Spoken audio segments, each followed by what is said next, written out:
very much.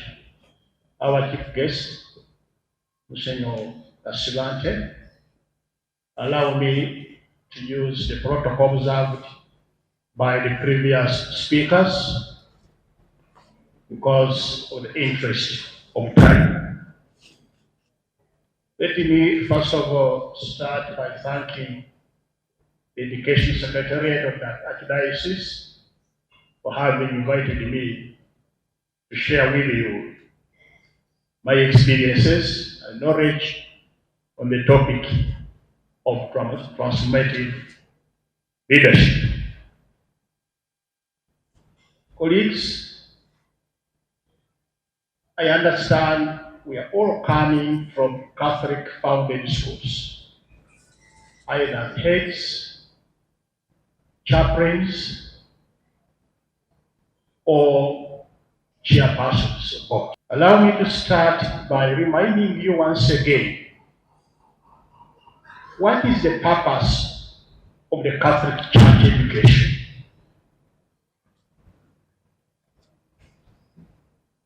Because before you do any transformation in a Catholic school, you must know the reasons why there is Catholic Church education. The Catholic Church education, its main purpose is to provide a holistic and a value-based education that integrates the following: faith, academic excellence, and the personal development. That's the purpose. Dr. Kirumagani, correct us here. But as far as I know, in the Catholic Church, that is the purpose of the Catholic Church education, and that's why wherever the Catholic Church went, they started a school and hospital. What are the key values of a Catholic Church education? The following are the values. The first value is faith formation. That the Catholic Church aims to nurture students' spiritual growth and help them to deepen their relationship with God.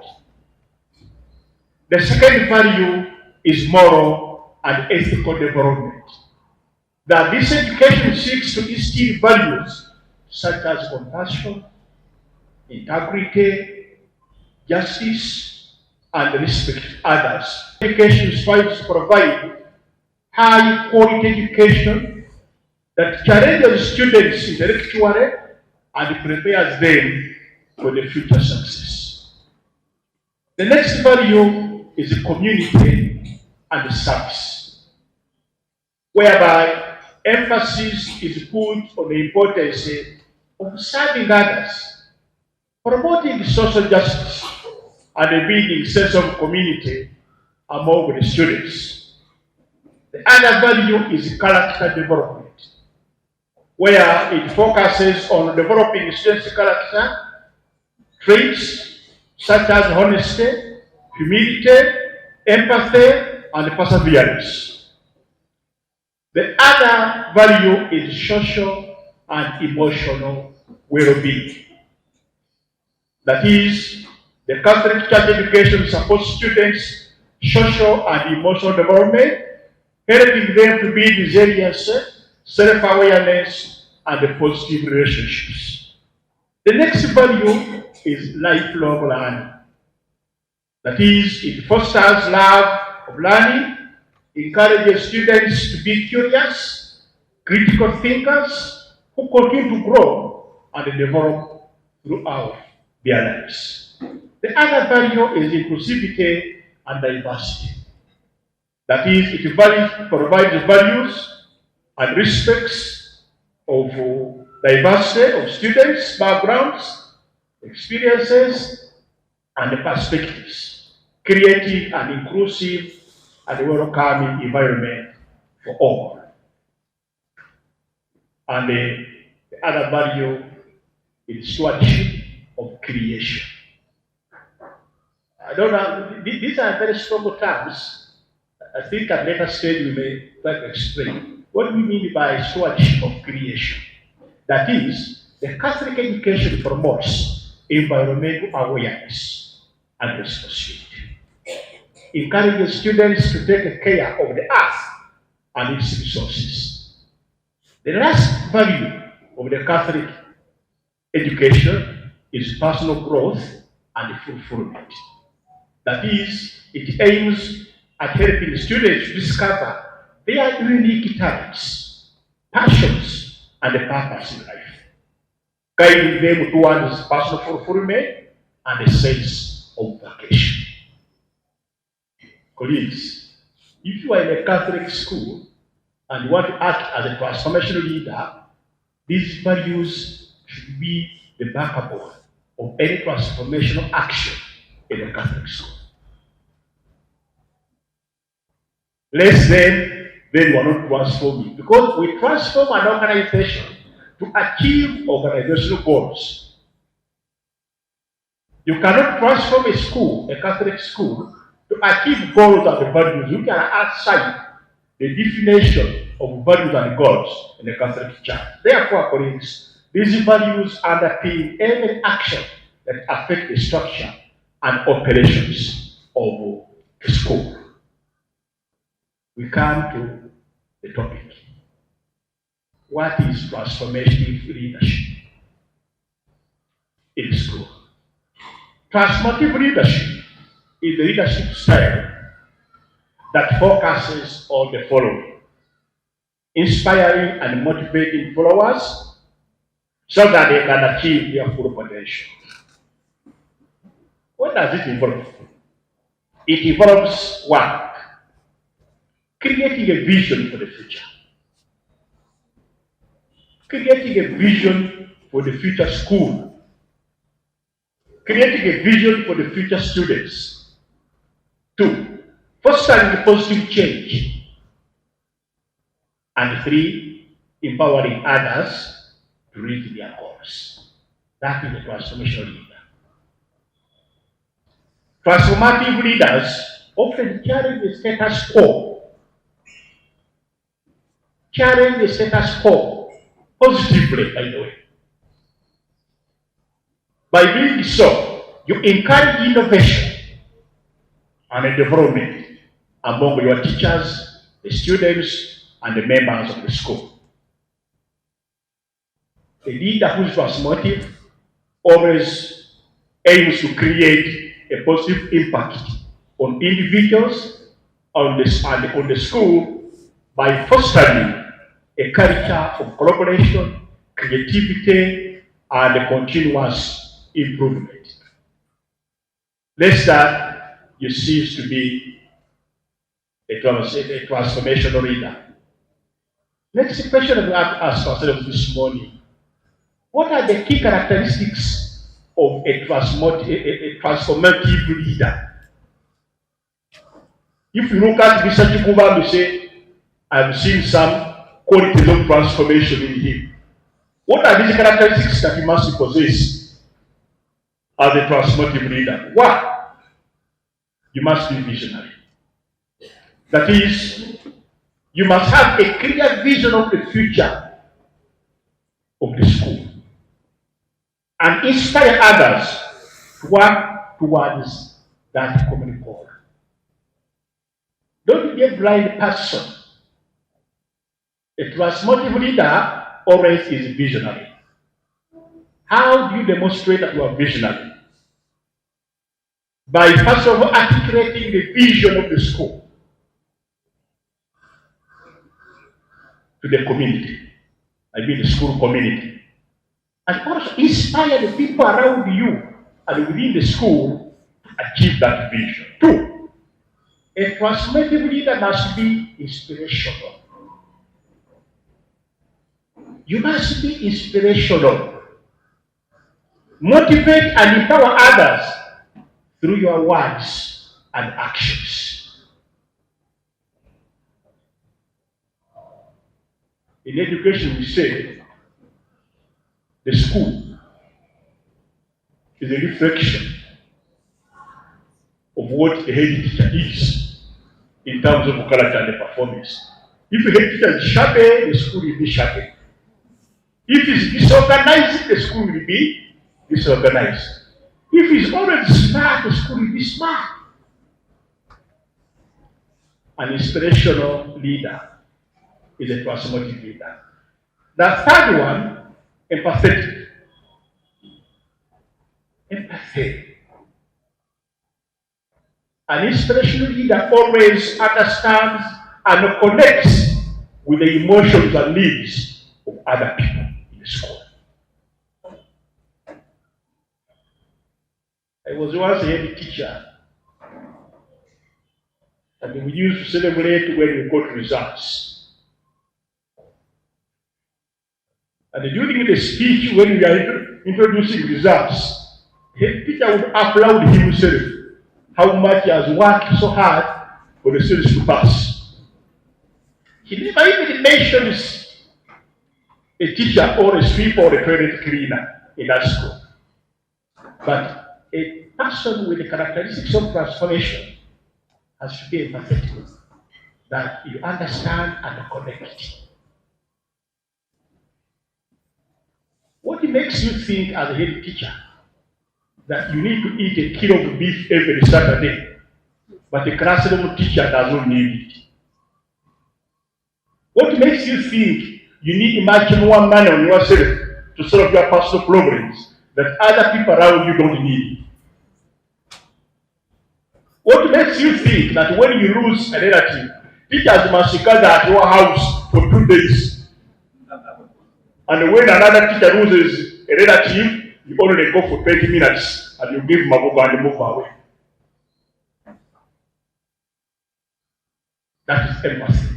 The other one, you must be authentic. A transformational leader is always authentic. You are genuine, you are transparent, and you are always consistent in your leadership approach.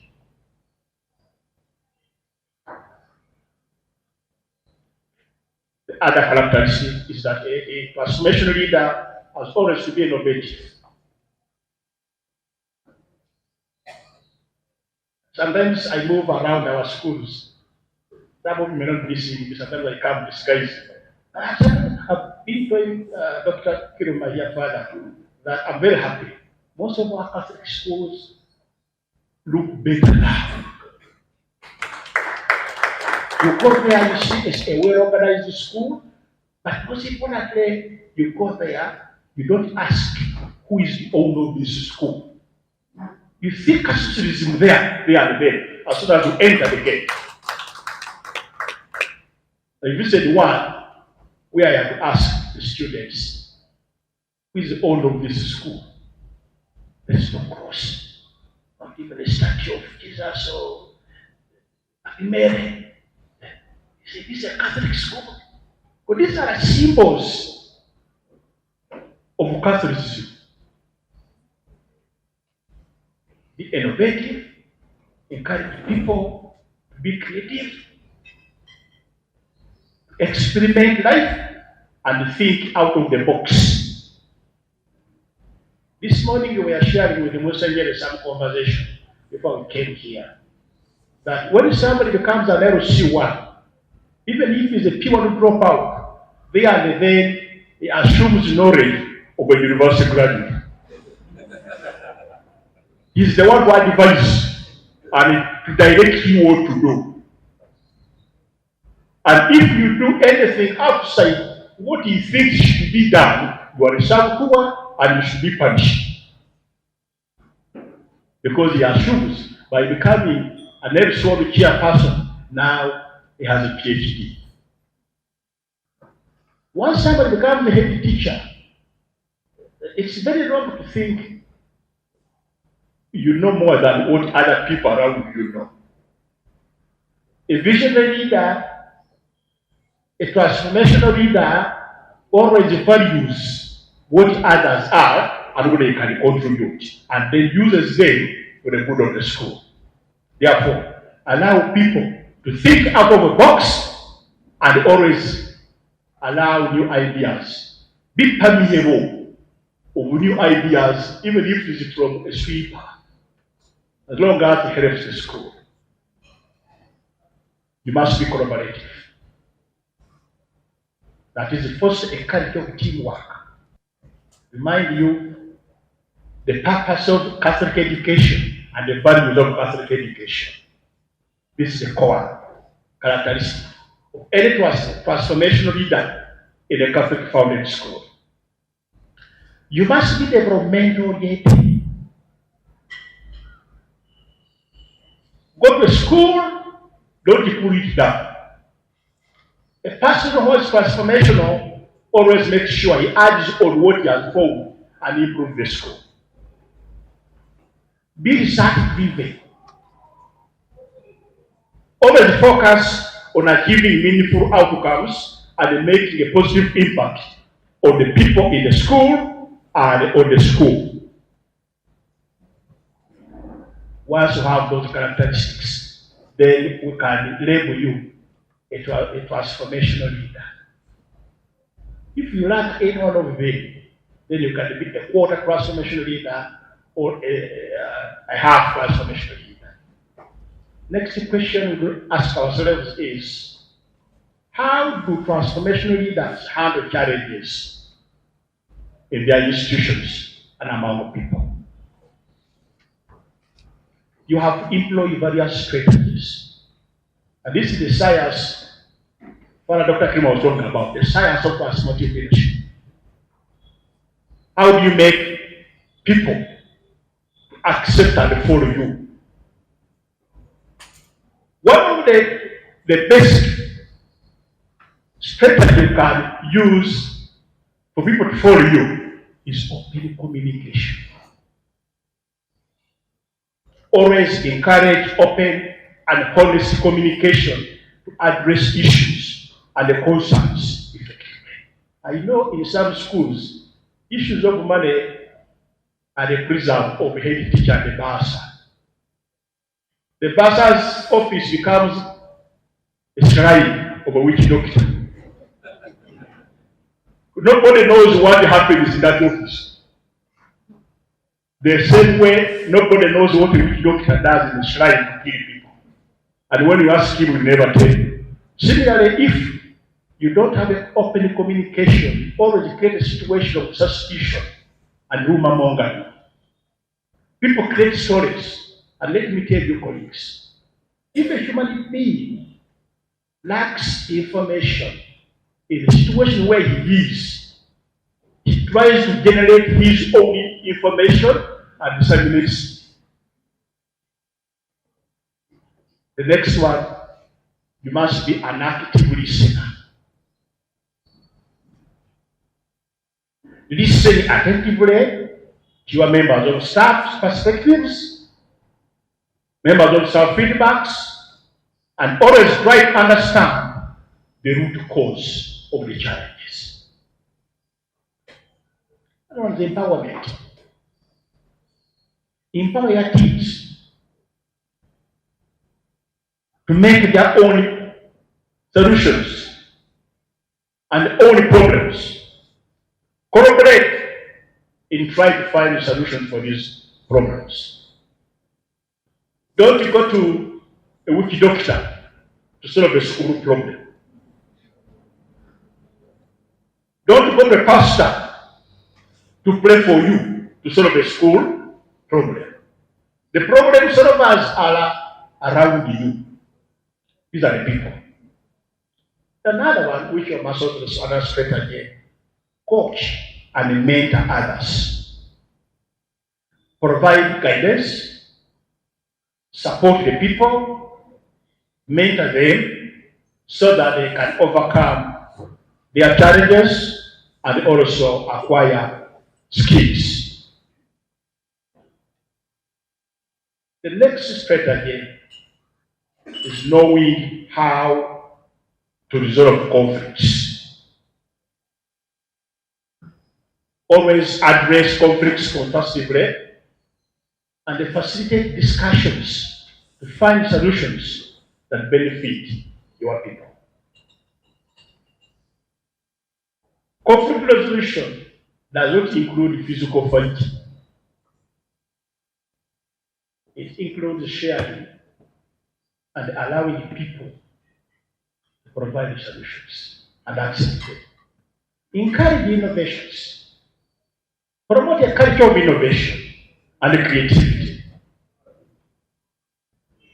Human beings, one of the characteristics of a human being, will always fear to be in an unknown situation. And once you keep a human being under an unknown situation, they will require to be more aggressive and break the wall to find solutions. And if in a school you don't encourage innovativeness and generation of ideas, then you are keeping the teachers, students, and the rest in an unknown situation. Eventually, they can create what you call in management an insurgency situation. They become insurgents in the school and destroy the school. Be resilience. Help your teachers and the people around you to be resilient, adaptable, so that they can navigate the challenges and the setbacks they face. Another very important strategy of a transformative leader, leading by example. Lead by example. Demonstrate your resilience, your positivity, your solution-oriented mind, so that you can inspire the people around you. Another strategy for transforming a school, celebrating successes. I don't know whether some of you read. Recognize and celebrate those small wins and successes of people. If your female teachers get married, celebrate with her in the marriage. If someone has got a baby, do that. If someone has upgraded, is now a graduate teacher and for you are a diploma teacher, don't you go to a mourning situation and start asking him, what are you going to do now that you have a degree? Celebrate. If a mathematics teacher has had students all get A's in mathematics, celebrate with him or her the success. And by the way, let me tell you, the most dangerous weapon to a hater, a saboteur, is always success. That the more you succeed, the more you punish the hater. The other one is continuous improvement. Encourage others to continuously improve on themselves. Lastly, colleagues, the last question. I know Dr. Kiruma here always demands for accountability. But we must also know, as heads of schools, we are accountable to the church, to the people, to ourselves, the education office, the entire country, and the whole world.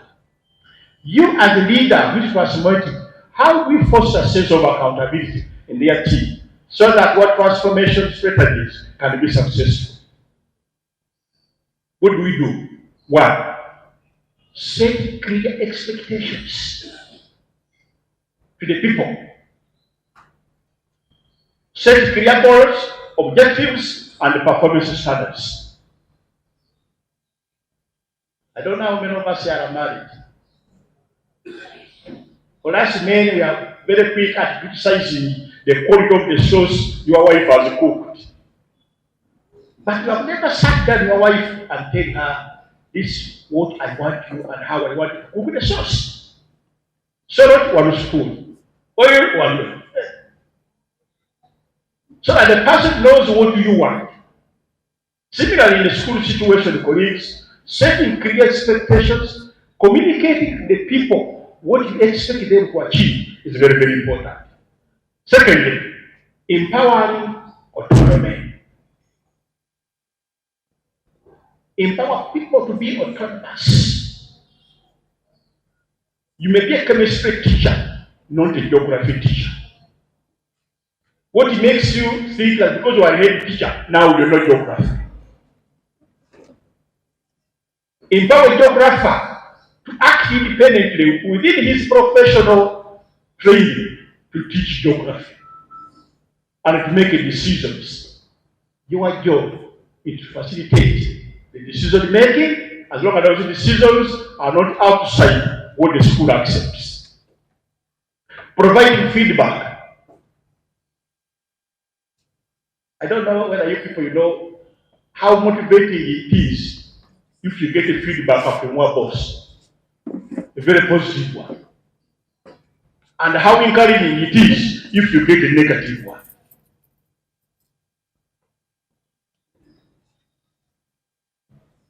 In my institution, we respect people because our clients are not graduate boards. Our clients are very high-profile people.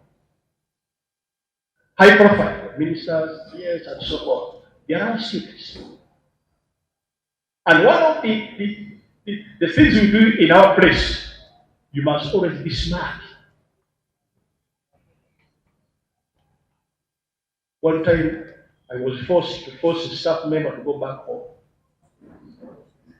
And I told the security, I don't take him out.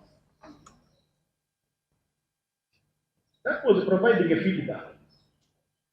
So when a teacher achieves something, provide a feedback. A small note.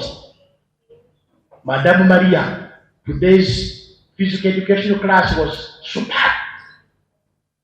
I like it. Do you know how motivating that would be to that lady? A games master. A person was done wrong something in the school. Provide a feedback. And providing feedback will train people and building up the strength in those people. Encourage transparency. Always try to initiate and promote open and transparent communication so that teachers and other people around you share the progress, the challenge, and the concerns of the school. Once again, lead by example. Do what you tell other people to do. Recognize and reward accountability. Always recognize and reward accountability. Create a supportive environment for everybody to play his or her part in the school. Provide resources and support. Most importantly, always encourage self-reflection. Encourage people. Let me tell you what I always prefer when I go to church. When I go to church and attend Mass, I listen to the sermon of the priest. The first reading, second reading, and the verses from the Bible. Then the priest starts preaching. My personal preference, after the preaching, I'd like to sit down in the church, be given about 4 minutes to reflect on what the priest has preached before any other activity. And I always feel offended. Our chief guest, I'm sorry to say this. When I go for a Mass, soon after the preaching,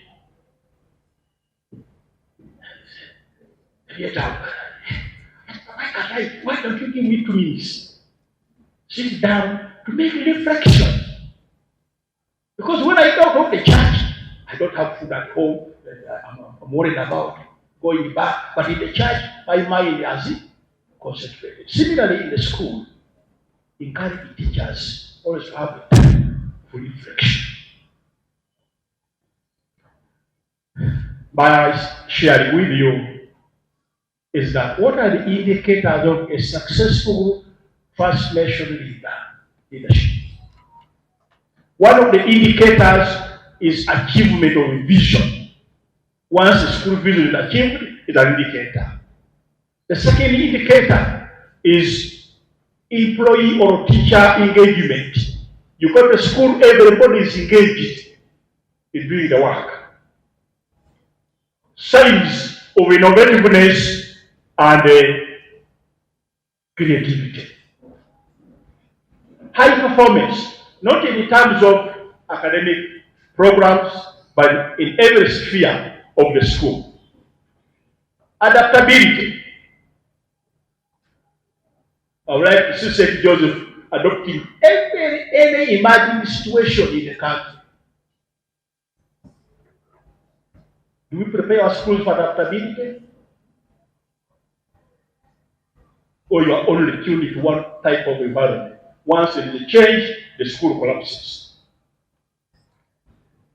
Trust and collaboration. Trust and collaboration is an important indicator. Personal growth. All teachers have gone back grading. You go to a secondary school, the compound is full of cars. Every teacher has a small house somewhere because somebody is teaching that particular school. Because once we join the organizations, we have to fulfill two things. One, the personal achievements and the school achievements. A positive organizational culture is very important. Long-term impact, and this is very, very important for any leader who is transformational, to make a longer-term impact on the school and the community around you. I can give you an example. We have the current Minister of State for Higher Education. The impact he left, the matters Uganda Management Institute up to today, you don't ask where this school started from. I was privileged to get the open before he went to that school. I was also privileged to see the school grow in his heart. And the God has given me privilege to live beyond his tenure in that school. I don't want to say I'm praising him because he's my minister. That's a living example. Leave an impact where you are, not a negative impact that you store all the money and run away. That is also an impact. But the school will collapse. Leave a positive one so that people can refer what is existing in the school to your living in the school, in that particular school. Stakeholder satisfaction. Here also there is a question. Who are the stakeholders of our schools? The stakeholders must be satisfied with what we are doing by meeting their various expectations. And among them, your teachers, your students, your parents, the church, the country, and so many other people. Lastly, ladies and gentlemen, in conclusion, allow me to say that when both the leaders and the institutions we lead fulfill these requirements, it creates an environment that is conducive to effective transformational leadership. The leaders can then leverage their vision, courage, and emotional intelligence to inspire, challenge, and empower the institutions to achieve significant and sustainable change. Allow me to stop here. Thank you.